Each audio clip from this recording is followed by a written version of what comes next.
Bienvenidos a este video en el que hablaremos de las curvas de aprendizaje y el impacto que tiene en el cálculo integral. Como primer punto tenemos, ¿qué es la curva de aprendizaje?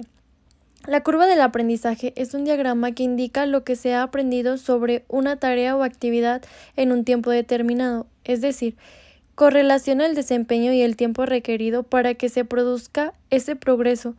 Se trata de una herramienta que se puede aplicar tanto para el aprendizaje individual como organizacional. Este concepto lo ideó el psicólogo y filósofo alemán Hermann Ebbinghaus en 1885 para ilustrar que buena parte de los conocimientos que adquirimos los perdemos enseguida si no los afianzamos. Del mismo modo que nuestra eficiencia en un aprendizaje aumenta a medida que lo consolidamos con la práctica. Desde principios del siglo XX, el método de la curva del aprendizaje se ha ido adoptando por la gestión empresarial, los recursos humanos, la salud y la educación. En estos ámbitos, lo habitual es que se utilice la curva del aprendizaje para sacar conclusiones sobre cómo progresa y mejora un proceso de aprendizaje. Esta gráfica es una gráfica exponencial, ya que va hacia arriba e indica lo que se ha aprendido en un tiempo determinado. Ahora veremos qué indica y mide la curva del aprendizaje. Supongamos que una empresa implementa un nuevo programa informático.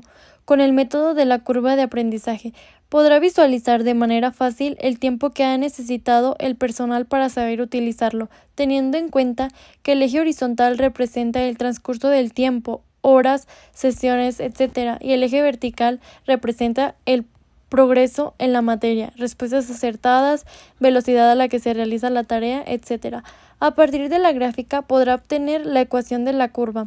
Es importante señalar que para generar una gráfica es necesario que la tarea o ejercicios a medir consista en una única variable, que además sea medible, es decir, no se puede valorar un procedimiento completo con todas las variables a la vez, habilidad, precisión a la hora de completar las tareas, etc.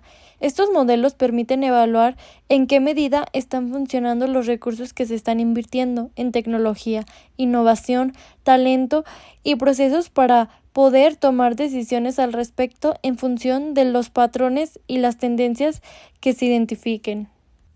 ¿Qué etapas podemos identificar? En un diagrama de la curva del aprendizaje se pueden identificar 4 etapas en la evolución de la adquisición del conocimiento.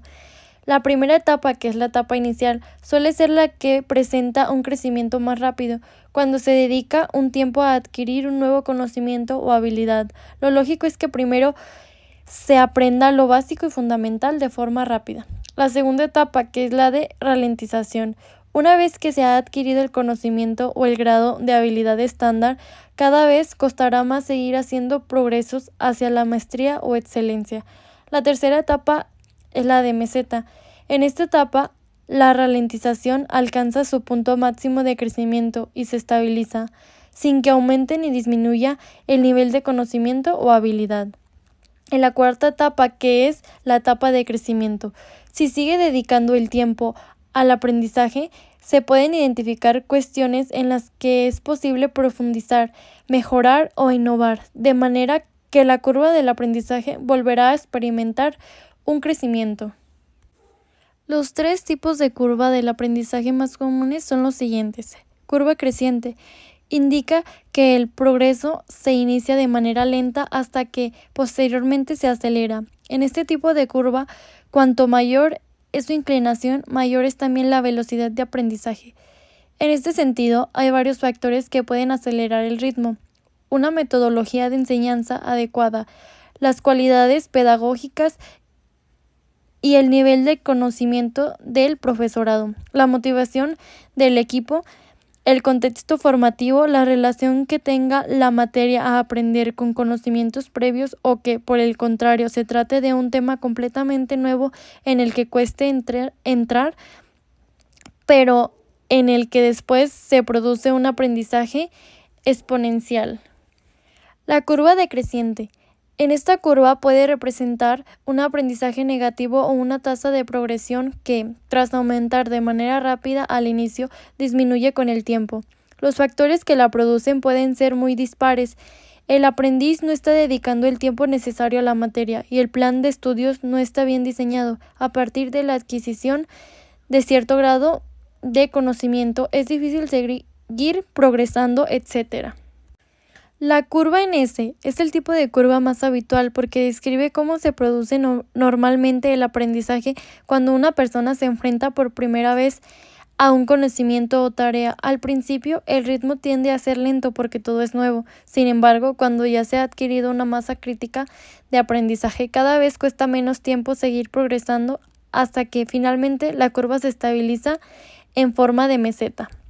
Un ejemplo de este tipo de curva sería el aprendizaje de un idioma nuevo. Al principio es complejo avanzar, pero si sigues dedicándole tiempo y esfuerzo, puedes alcanzar un buen nivel que termina por estabilizarse. No obstante, como hemos visto antes, a partir de aquí se podría pasar de la meseta a una nueva curva creciente si, por ejemplo, se cursara una filológica en ese idioma o un curso especializado. Ahora les hablaré de las aplicaciones del cálculo integral en las curvas de aprendizaje. A principios del siglo XX, el reconocido ingeniero industrial y economista Frederick Taylor mencionaba su enfoque en las aplicaciones del cálculo integral dentro de un tema de la ingeniería industrial. Dentro de la ingeniería industrial, las curvas de aprendizaje son una predicción de las horas hombre necesarias para hacer una línea completa de producción. Por ejemplo, esto es necesario para establecer el precio de venta a la cantidad necesaria para invertir en la industria de bienes. Para modelar estas herramientas es necesario contabilizar el tiempo empleado para cada sección de la línea de producción de acuerdo a un número específico de repeticiones. Una vez registrados los tiempos entre cada procedimiento, posteriormente se emplea la teoría de curvas de aprendizaje, que establece que al doblar la producción, el tiempo utilizado en fabricar una unidad disminuye con un ritmo decreciente, siendo que la reducción del tiempo sigue un patrón previsible, es decir, que por cada aumento en unidad de producción, el tiempo empleado irá disminuyendo. Este es el gráfico que aproximadamente les debe salir cuando se hace este tipo de estudios o análisis. Es una curva que va decreciendo. En el eje de las X se pone el volumen de producción acumulado y en el de las Y son costos directos unitarios que también puede ser el tiempo. A medida que vamos avanzando en las X, la Y se hace más pequeña, es decir, que si la Y fuera tiempo, cada vez se hace un tiempo más corto. La ecuación de la curva de aprendizaje es una ecuación exponencial y es esta, donde Y es el tiempo total del ciclo, A es el tiempo del primer ciclo definido como el lapso para fabricar una unidad de producto en cuestión, X es el número de ciclos o productos totales y B es la pendiente de la curva en el punto que por lo general tiende a ser negativa, dado que lo ideal es que la curva disminuya por el tiempo. Si se sabe que Y corresponde al tiempo total requerido para llevar a cabo un ciclo de las primeras X unidades, un incremento de las delta X demanda entonces un incremento de delta Y, así la razón de delta X sobre delta X es el tiempo promedio por unidad adicional cuando ocurre un incremento de la producción.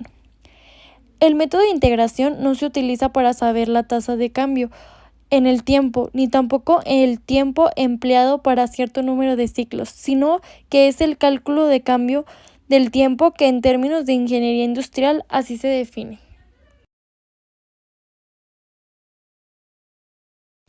A continuación realizaré un ejemplo.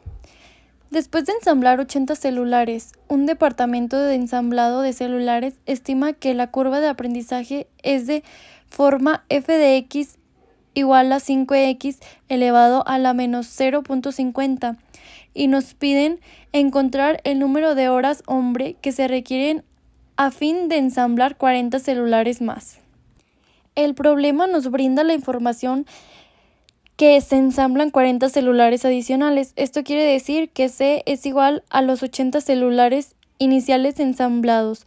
También nos dice que se quieren ensamblar 40 celulares más, entonces A es igual a 40 celulares.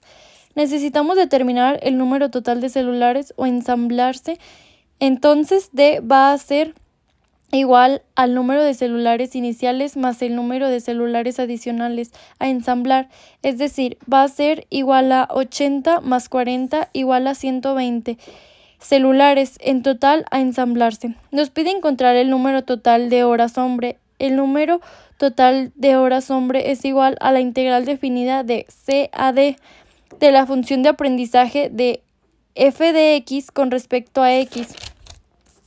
Recordemos que C es el número de celulares iniciales ensamblados, que es igual a 80, y D es el número total de celulares a ensamblarse, que es igual a 120. Por lo tanto, el número total de horas hombre es igual a la integral definida de 80 a 120 de la función de aprendizaje 5 por x elevado a la menos 0.50. Si observamos, el 5 es una constante, por lo tanto, el número total de horas hombre es igual a 5 integrando x a la menos 0.50. Aplicando la regla de potenciación, nos quedaría que x elevado a la menos 0.50 más 1 sobre menos 0.50 más 1.